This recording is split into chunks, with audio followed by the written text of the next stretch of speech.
Hi guys, உங்களுக்கே இப்போ தெரிஞ்சது தான்.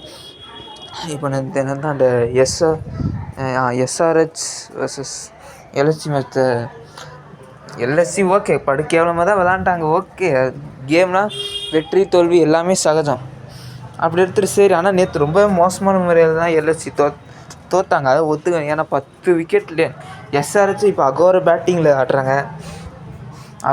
எஸ்ஆர்ஹெச் இப்போ அகோர பேட்டிங் விளையாடுறாங்க.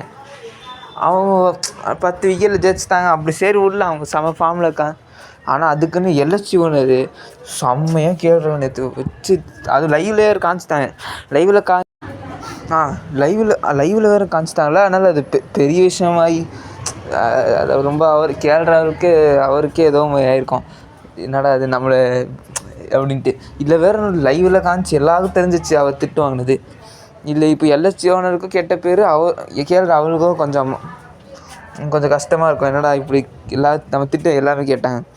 அதனால் அவங்க ட்ரெஸ்ஸிங் ரூமில் வச்சு திட்டிருக்கலாம். அதுக்கு LSC our team IPL team ஓனருக்கே தெரிஞ்சிருக்கும். இவர் எப்படின்னா நம்ம எல்லாமே பண்ணுறது அப்படின்னா இப்படி கோவம் தான் ட்ரெஸ்ஸிங் ரூமில் பார்த்துப்பாங்க. அவங்க விஷயம் அது.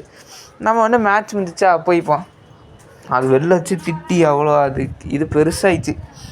சரி, அதான் என்னோடய ஒப்பீனியன். ஏன் இப்படி வெளில வச்சு திட்டினோம், ஏன் இப்படி வெளில வச்சு திட்டினா பாவம் அவர். அதான் என்னோடய ஒப்பீனியன். உங்ககிட்ட சொல்லிட்டேன். நீங்கள் உங்களோட ஒப்பீனியன் கமெண்ட் பண்ணுங்கள். எல்லாமே உங்களோட ஒப்பீனியன் நானும் தெரிஞ்சுக்கிறேன். சரி, அடுத்து என் சேனலை சப்போர்ட் பண்ணுங்கள், லைக் பண்ணுங்கள், ஷேர் பண்ணுங்கள். ஓகே, கேஎல் ராகுலுக்கு சப்போர்ட் பண்ணுங்கள். என்னோடய சப்போர்ட் இல்லை, கேஎல் ராகுலுக்கு தான்.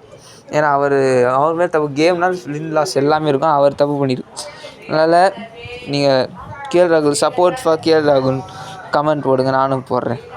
ஓகேங்க, பாய். நெக்ஸ்ட் வீடியோ பார்க்கலாம். தெரிஞ்சுங்க, பாய்.